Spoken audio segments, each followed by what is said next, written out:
Hi friends, मैं अनुज शर्मा एक बार फिर स्वागत करता हूं आपका अपने यूट्यूब चैनल ऑनलाइन सोसाइटी में। गाइस, आज की इस वीडियो में मैं आपको बताऊंगा जब आप डीजीपे से किसी कस्टमर के पैसे को विड्रॉल करते हैं तो कभी कभी आपका ट्रांजैक्शन फेल्ड हो जाता है और आपके पैसे वॉलेट में ऐड नहीं होते हैं, उधर कस्टमर के अकाउंट से भी पैसे कट जाते हैं। तो इस केस में आपको क्या करना है, पैसे कब तक रिफंड आएंगे या फिर किसके अकाउंट में रिफंड आएंगे, आपके वॉलेट में रिफंड आएंगे या फिर कस्टमर के अकाउंट में रिफंड आएंगे, या फिर आपको जो पैसे रिफंड लेने के लिए क्या क्या करना होगा और वो पैसे रिफंड का कितना चार्ज कटेगा। और फ्रेंड्स, मैं यहाँ पर आपको एक बात बता दूँ, मैं यहाँ पर आपको कोई न्यूज़ आर्टिकल पढ़ के नहीं सुनाने वाला हूँ।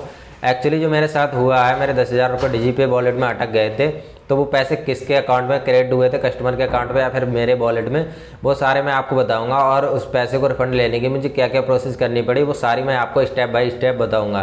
तो चलिए फ्रेंड्स, अपनी वीडियो को स्टार्ट करते हैं। तो फ्रेंड्स, 20 सितंबर के लिए मैंने एक कस्टमर के अकाउंट से 10,000 रुपये विड्रॉल किए थे। उनका पीएनबी का अकाउंट था। तो फ्रेंड्स, यहाँ पर ट्रांजैक्शन फेल्ड हो गया। ट्रांजैक्शन फेल्ड होने की वजह थी उनका जो बैंक सर्वर था वो थोड़ा डाउन चल रहा था, तो इस वजह से ट्रांजैक्शन फेल्ड हो गया। तो डीजीपे वॉलेट में पैसे ऐड नहीं हुए। तो यहाँ पर एक ऑथराइजेशन कोड आता है जो फेल्ड होता है हमारा ट्रांजैक्शन डीजीपे में, तो उस ऑथराइजेशन कोड का कुछ ना कुछ मतलब होता है। तो यहाँ पर ऑथराइजेशन कोड एन था, यानी कुछ भी कोड नहीं आया। दोबारा ट्राई किया पैसे विड्रॉल करने का, तो यहाँ पर इनसफिशिएंट बैलेंस का कोड आ गया। तो मैंने उनसे बोला आपके अकाउंट में पैसे नहीं है। तो कस्टमर ने बोला मेरे अकाउंट में पैसे थे। तो उन्होंने यहाँ पर अपना मिनी स्टेटमेंट चेक किया, तो यहाँ पर उनके 10,000 रुपये डिडक्ट हो चुके थे। तो सबसे पहले मैंने यहाँ पर जो पहले वाला विड्रॉल था उसकी ट्रांजैक्शन आईडी और जो उनके अकाउंट से पैसे कटे थे उसकी ट्रांजैक्शन आईडी मैच करके देखी, तो दोनों की ट्रांजैक्शन आईडी मैच हो गई।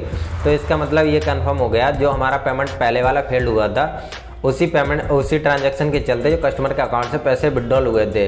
तो ऐसी कोई सिचुएशन आती है तो सबसे पहले तो आपको यही करना है, आपको ट्रांजैक्शन आईडी मैच करके देखनी। कई बार हो जाता है कस्टमर दूसरी जगह ट्राई करके आया हो, पैसे वहाँ कट गए हों उसके और वो आपके सर पड़ जाए, तो ऐसे में सबसे पहले आपको ट्रांजैक्शन आईडी नंबर चेक करना। अगर आपका ट्रांजैक्शन आईडी नंबर मैच हो रहा है तो यानी वो उसी ट्रांजैक्शन के चलते पैसे डिडक्ट हुए हैं। तो पहला यहाँ पर ये कन्फर्म हो गया कि जो ट्रांजैक्शन है हमारा पहले वाला फेल्ड हुआ था उसी के चलते यहाँ पर उनके पैसे डिडक्ट हुए हैं। तो ऐसे में मुझे करना क्या था, मैंने यूट्यूब वगैरह भी खोल के देखा। ऐसे में सब आर्टिकल पढ़ के सुना रहे थे, रियलिटी कोई नहीं बता रहा था कि कैसे पैसे हमारे अकाउंट में वापस मिलेंगे। तो मैंने डीजीपे हेल्पलाइन नंबर पर संपर्क किया। तो डीजीपे हेल्पलाइन नंबर पर संपर्क किया तो उन्होंने मुझे बोला एक टिकट राइज कर दीजिए आप डीजीपे सपोर्ट वेबसाइट पर। तो डीजीपे सपोर्ट वेबसाइट कुछ इस तरह का इंटरफेस होता है, आप यहाँ पर देख सकते हैं। इस पर जाकर आप ट्रांजैक्शन इशू में जाकर एक टिकट राइज कर सकते हैं। तो टिकट राइज करने से पहले यहाँ पर आपको 24 to 48 आवर्स तक वेट करना होता है। हो सकता है आपके अकाउंट में पैसे तब तक वापस आ जाएँ। तो मुझे भी यहाँ पर यही बोला गया 24 से 48 आवर्स तक वेट कर लीजिए।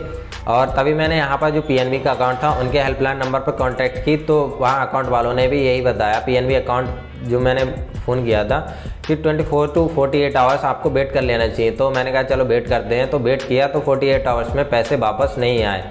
तो अगेन मैंने यहाँ पर टिकट राइज करने की कोशिश की डीजीपे सपोर्ट पर, लेकिन यहाँ पर जो ट्रांजैक्शन आईडी है वो मेरी इनवैलिड बताने लगा। उस टाइम जब स्टार्टिंग में मैं ट्रांजैक्शन आईडी खोल रहा था तो खुल रही थी, लेकिन वहाँ पर 48 आवर्स का वेट करने के लिए बोल रहे थे। लेकिन 48 आवर्स के बीच यहाँ पर जो मैंने दोबारा से टिकट राइज करने की कोशिश की तो यहाँ पर इनवैलिड बताने लगा ट्रांजैक्शन आईडी। और फ्रेंड्स, मैं यहाँ पर आपको एक बात और बता दूँ, जब आप पेमेंट विड्रॉल करते हैं तो यहाँ पर ट्रांजैक्शन में जाकर देखेंगे तो स्टेटस कुछ इस तरह का शो होगा। उसके नीचे यहाँ पर आपको एक चेक स्टेटस का ऑप्शन मिल जाएगा। आप नीचे देख सकते हैं, यहाँ पर एक चेक स्टेटस का ऑप्शन मिल जाएगा। जब मैंने उस पर चेक स्टेटस पर क्लिक करके देखा तो यहाँ पर उस दिन पेंडिंग शो हो रहा था, यानी 20 तारीख के लिए जब मैंने ट्रांजैक्शन किया था।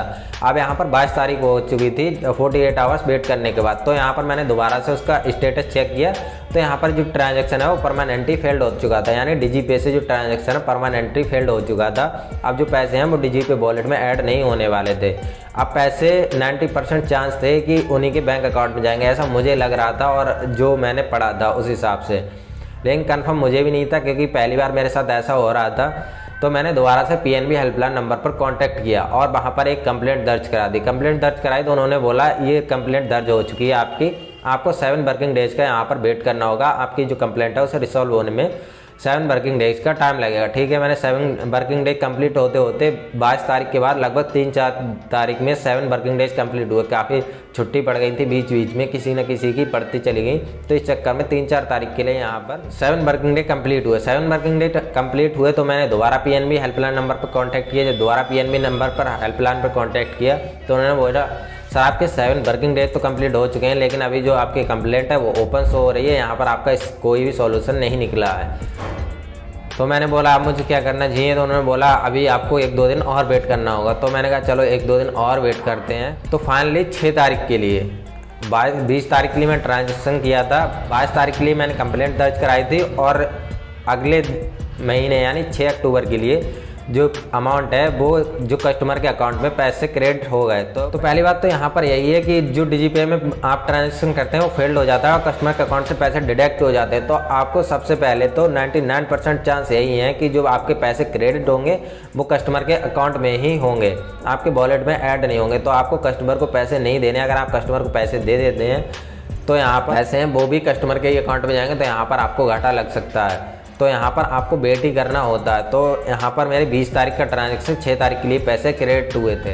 तो फ्रेंड्स ये थी पूरी प्रोसेस, मेरे इस तरह से पैसे रिफंड हुए थे। तो अब मैं यहाँ पर आपको बताऊँ हमारा जो ट्रांजैक्शन है किस किस वजह से फेल हो सकता है। तो सबसे पहले इवेंट यही होती है, बैंक सर्वर इशू होता है। बैंक सर्वर इशू होता है तो ऐसे में हमारा ट्रांजैक्शन फेल्ड हो जाता है। तो इससे बचने के लिए आपको क्या करना है, अगर कोई बड़ी अमाउंट डेबिट करवाता है तो उसमें आपको क्या करना होता है, सबसे पहले उनका बैलेंस चेक कर दीजिए। अगर बैलेंस एक बारी में सक्सेसफुली चेक हो रहा है विदाउट लोडिंग लिए या फिर विदाउट ज़्यादा टाइम लिए, तो यहाँ पर उनका ट्रांजैक्शन भी 100% सक्सेसफुल हो जाएगा। दूसरा यहाँ पर ये होता है फ्रेंड्स, जब आप पैसे मोबाइल से विड्रॉल कर रहे होते हैं मोबाइल ऐप के जरिए डीजीपे के, तो यहाँ पर कंफर्म करें जब आपका विड्रॉल प्रोसेस चल रही है उस टाइम कोई भी कॉल ना आए। अगर उस टाइम कॉल आ जाती है तो यहाँ पर आपके ट्रांजैक्शन में दिक्कत हो सकती है और यहाँ पर आपका ट्रांजैक्शन फेल्ड हो जाता है। तीसरी वजह यहाँ पर ये हो सकती है, जब आप ट्रांजैक्शन करते हैं उस टाइम आपकी इंटरनेट कनेक्टिविटी अच्छी होनी चाहिए। अगर आपकी इंटरनेट कनेक्टिविटी बीच में टूट जाती है या फिर स्लो हो जाती है तो ऐसे में भी यहाँ पर आपका ट्रांजैक्शन फेल्ड हो जाता है। तो यहाँ पर आप मेक श्योर करें आपकी इंटरनेट कनेक्टिविटी अच्छी रहे। और नेक्स्ट फ्रेंड्स यहाँ पर आपको ये भी ध्यान रखना है, जब आप कस्टमर का जो फिंगर लगवाएं तो यहाँ पर आप फिंगर पहले ही चेक कर लें, वहाँ पर उनके फिंगर क्लियरली दिख रहे हो तो बेहतर यही होगा कि जो कस्टमर का फिंगर है एक ही बार में अच्छे से आ जाए कि आपका ट्रांजेक्शन फेल्ड नहीं होना चाहिए। तो यहाँ पर जो आपका विड्रॉल है वो सक्सेसफुली हो जाएगा।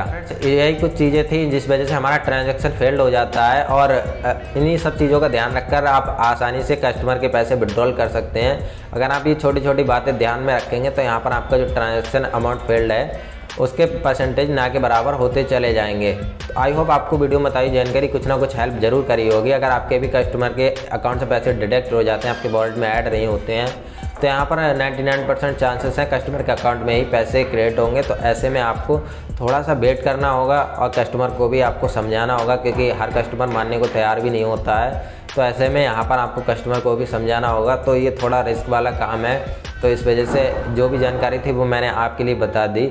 आई होप आपको वीडियो में बताई जानकारी पसंद आई होगी। अगर आपको वीडियो पसंद आई हो तो वीडियो को लाइक करें, चैनल पर नए हैं तो चैनल को सब्सक्राइब करके बेल आइकन को भी प्रेस कर दीजिए ताकि आपको हमारी ऐसी वीडियो सबसे पहले मिलती रहें।